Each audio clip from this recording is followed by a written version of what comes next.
Hello, beautiful homemakers. We're going to end Chapter 3 today of Pamphlet 2 of the original Fascinating Womanhood. This section is called When the Right Man Comes. But, you say, I am just an ordinary human being with serious faults of character and manner. I am not an angel. I can't aspire to be the living form of a benediction. I can never hope, with my ordinary looks and ordinary disposition, to arouse such reverence and adoration as these authors depict. Besides, I know of a great many girls just as ordinary as I am, with no pretension to an angelic disposition, who have somehow contrived to win a man. To which the answer is, that both Amelia and Déruchette, in the eyes of themselves and of other people, were perhaps just as ordinary, just as unlike an angel, just as little likely to arouse reverence and adoration as you think they are. They seemed angels, not to all men, but only to one or two. These, after the habit of men, deified the object of their affections. Similarly, the girls who seem to you so faulty, but who nevertheless have won a man, may not be angels in your estimation or their own, but they are in the estimation of their adorers.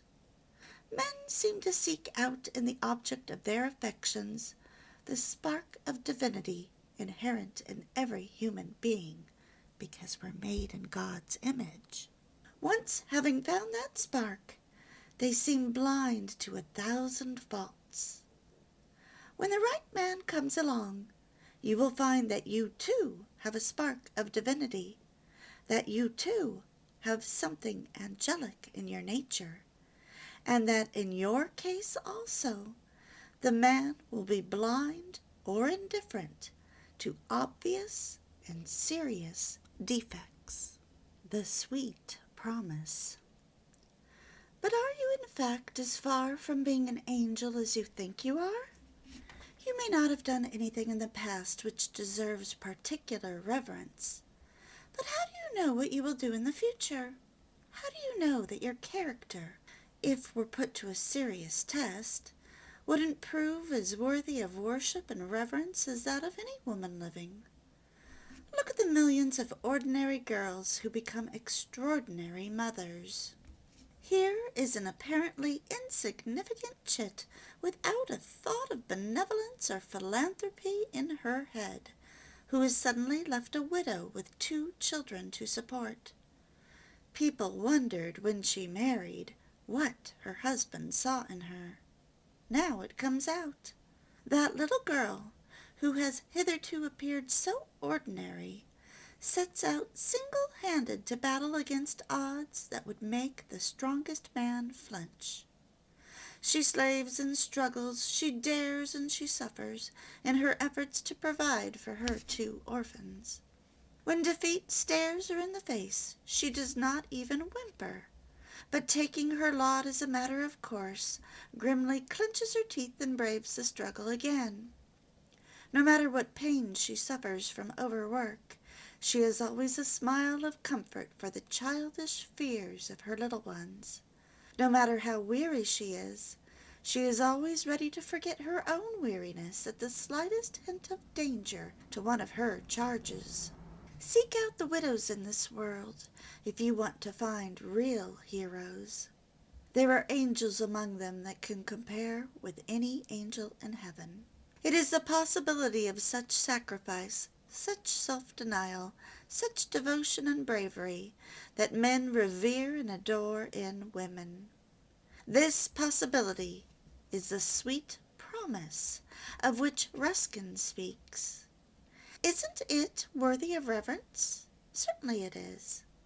And as nearly every woman has these possibilities within her, nearly every woman is worthy of a sincere and genuine worship. You too, therefore, have these possibilities. You too have this much of angelic promise. And you too can inspire worship in the man to whom you happen to disclose your inner nature. Why the famous actress excels. If you will study carefully the women upon whom men heap their attentions, and if you will carefully observe such moving picture and legitimate actresses as have made themselves the darlings of the public, such actresses as Mary Pickford, Margaret Clark, Betty Compson, Billie Burke, you will quickly perceive that they seem to answer to the requirements of attractive femininity as outlined in this chapter. They appear to be two exactly opposite qualities wrapped up in one girlish parcel. First, they appear to be angelic beings whom a man can adore from afar as infinitely better than himself. Second, they are helplessly human little creatures, full of pretty faults and preposterous fears, whom a man aches to gather up in his protecting arms to shelter and to cuddle forever. Such women, on the one hand, seem to be the acme of innocence and purity, with a sympathy, a pity, and a charity that are all embracing, and on the other seem to be the acme of girlishness, mischievousness, impulsiveness, and woeful dependence upon man's superior strength. A creature not too bright or good for human nature's daily food, for transient sorrows, simple wiles, praise, blame, love, kisses, tears, and smiles. How to find models for study. Try to find such a creature in real life and observe her carefully, for we shall often be obliged to use her as an example in our forthcoming studies. If you cannot find such a girl among your acquaintances, find one among the motion picture actresses and take every opportunity to see her productions.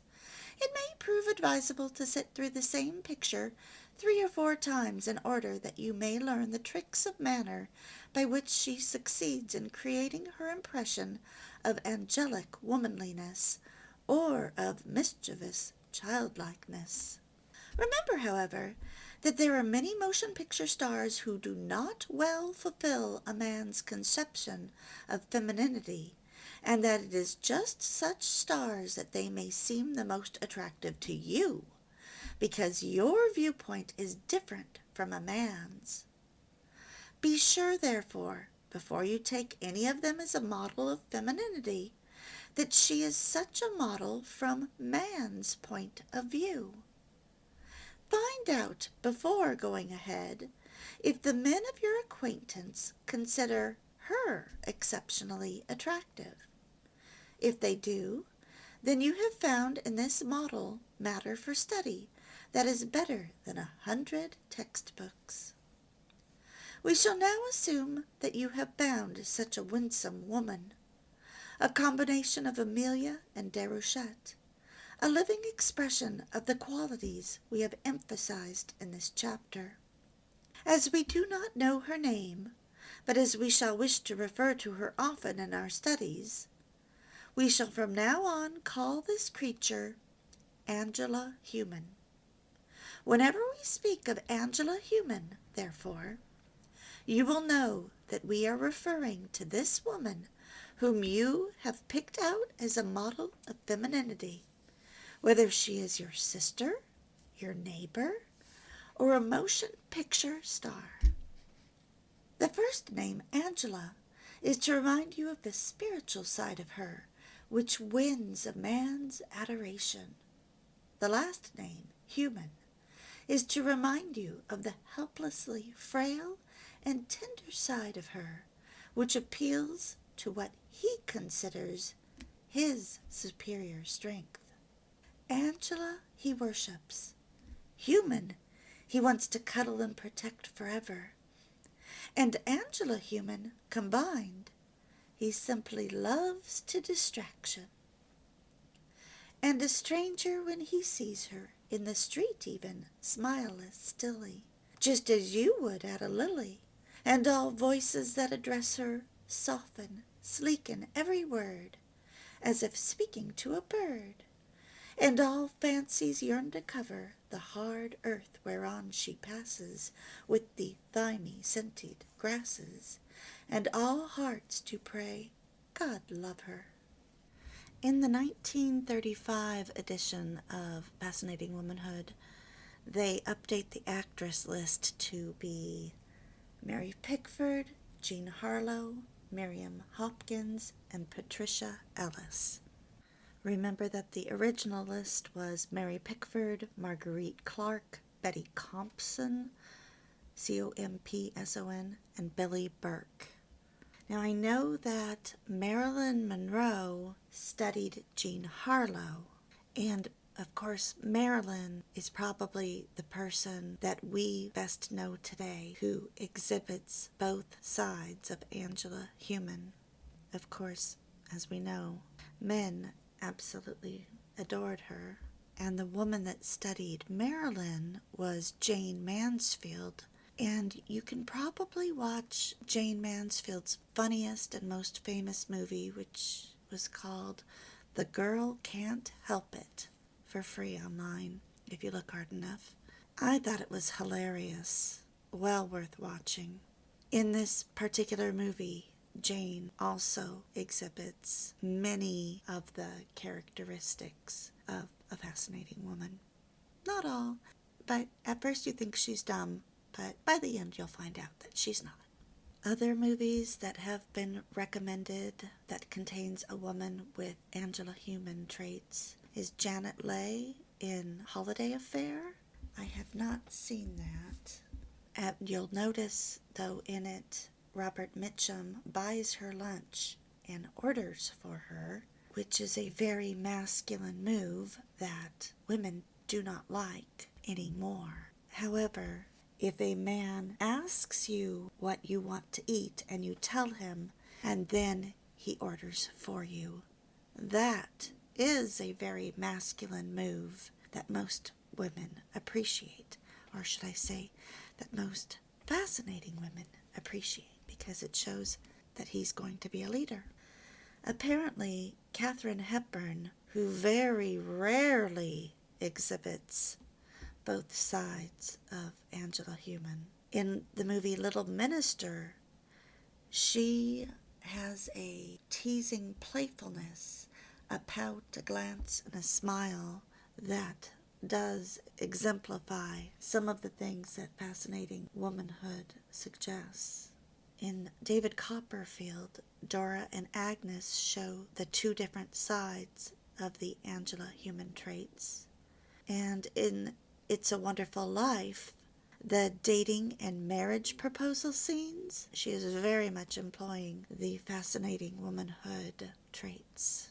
And in season 1 of The Twilight Zone, the very last episode, number 36, A World of His Own, he creates a woman who is completely a fascinating woman to him. Now, the majority of actresses are beautiful, but in these movies, it's not their beauty that we're trying to emulate. We're looking at their mannerisms, the mannerisms that men find attractive in a woman and draw him to her. When you're dating, a man is usually pretty good about opening your car doors, and after you're married, that tends to fall away. One way you can help him keep that up is by every time he opens your car door, right before you sit down, you lean over the window and you give him a kiss. If you are married and you want him to start opening your car door when you're out at places, you can just say to him, I love it when you open my car door, and then leave it at that. He can either do it or not. Hopefully he'll pick up the hint. Now, when you're in your driveway, many times you're getting in the car before him and he's locking up, and so you just get into the car. But then after you come out from church or out from dinner, you just wait by your car door and see if he'll open it. See if he'll take the hint. He very well might. especially when you're walking towards the passenger side door. Now, if you're walking to the driver's side door, he might not take the hint. But keep trying. When he does so, reward him later and tell him how you just love it when he does that. But if you're saying, I can open my own car door, thank you very much, well, then you aren't exhibiting the traits of a fascinating woman. You aren't allowing your man to help you. And what we want to do is we want to build up these little traits of your needing his help, because that creates intimacy. It creates an opportunity to touch and kiss, and he's performing a service, and you will be rewarding him with your affection and with a look of admiration in your eyes. And then it's a cycle that feeds off each other. The more you reward him with your kind words and affection, the more he will want to serve you, and it will awaken in him his desire to protect and provide.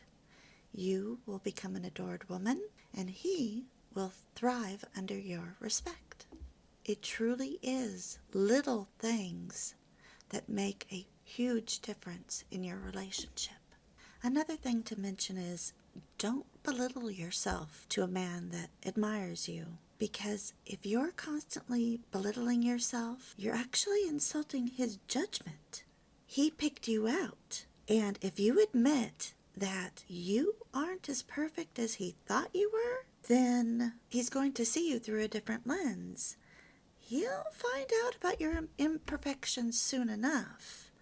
It's your job to cure what imperfections you do have, if possible. Also, generally, men really dislike hearing you talk about other women, especially when it's catty or unkind.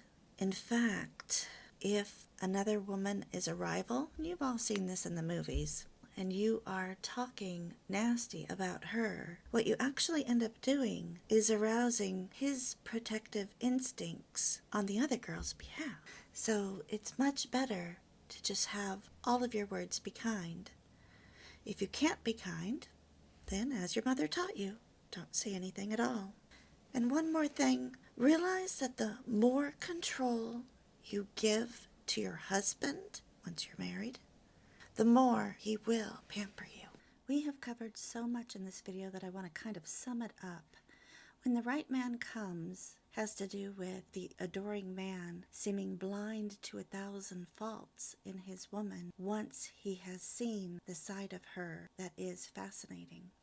The Sweet Promise discusses how ordinary women can be extraordinary under hardship or in an emergency.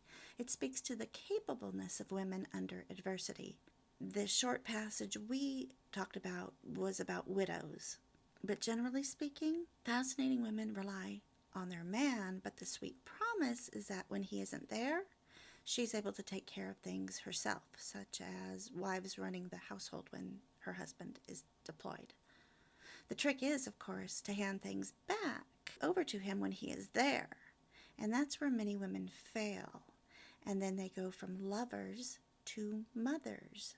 They become worn out, they're nagging, they're grouchy, but that's not what we're discussing today. We went over the fascinating traits in old Hollywood. The actresses mentioned I have put on my website. As they flashed by on this screen, you may not have known who they were, so they're on my website with their names. We went over Mary Pickford, Marguerite Clark, Betty Compson. She was known as a sweet girl, and if you'll notice, she has a genuine smile when she's with that dog. Billy Burke said, "Cleanliness is the basis of all physical beauty," and she wrote an article around 1913 about how women need to take hot baths, not cold, for cleanliness.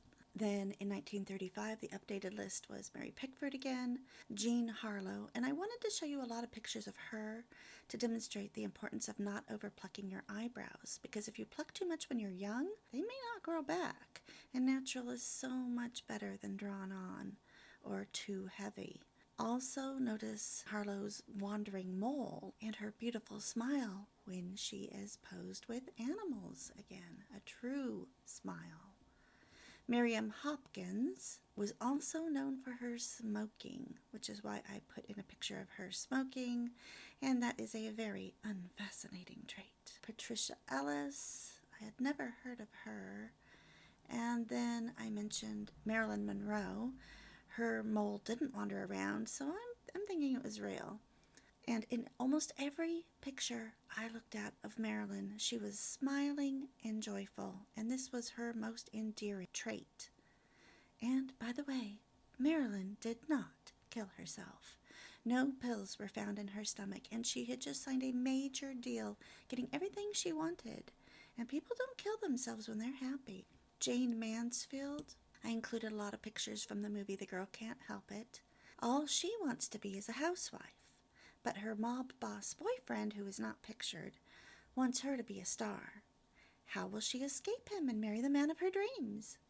I found the movie to be very funny, especially when she walked by the Iceman and the ice melted, the milkman and the bottles burst, and then she passes a man on the stairs and his eyeglasses crack. Probably the funniest part of the movie. Then Janet Leigh and Holiday Affair, we talked about Robert Mitchum buying her lunch and ordering for her and telling her that he adores and worships her. But I didn't like the ending because she chases him, and that's not realistic. Other than that, I thought it was a pretty good movie. And just like in real life, I found a lot of photos where Janet Leigh, which is Jamie Lee Curtis's mom, looks just average. So I tried to pick better photos for this video and on my website. But I want you to notice how much better she looks with her real hair color. Whereas when she's a blonde, she just looks washed out. Then I showed you Katharine Hepburn in The Little Minister, 2 pictures of that, where she's teasing and playful, pouts, glances, and smiles. And this is the only movie where she displays those fascinating traits where men say that they adore Katharine, because in general, men did not find Katharine attractive at all because of her highly visible masculine traits. Not only in dressing in jeans and trousers and then suits, but by the way she talked, she barked, and how she stood and walked. Whereas women, on the other hand, adored her. Even my own great-grandmother changed her name from starting with a C to a K to emulate Katharine. Now, when you're young and beautiful, you can get away with the big buttons on coats that she was wearing, too big of a polka dot, slouchy, wrinkled clothes. The problem is as you age, your bad habits and your bad dressing make you look bad. And I showed that at the end of the Katharine pictures. Some of them look good, but then when she's smoking, oh my gosh, she looks old and haggard and just terrible. Now, men generally adored Audrey Hepburn, but not Katharine. And can you see why in these pictures? Even with Audrey's pixie cut, she still looks and acts feminine, so the men were attracted to her. Again, I found many pictures where Audrey didn't look all that attractive because in many ways she's just average. But when you find pictures where she's dressed well and in her correct colors, or the lighting's just right, she is stunning. And what we also know about and greatly admire in Audrey is her kindness.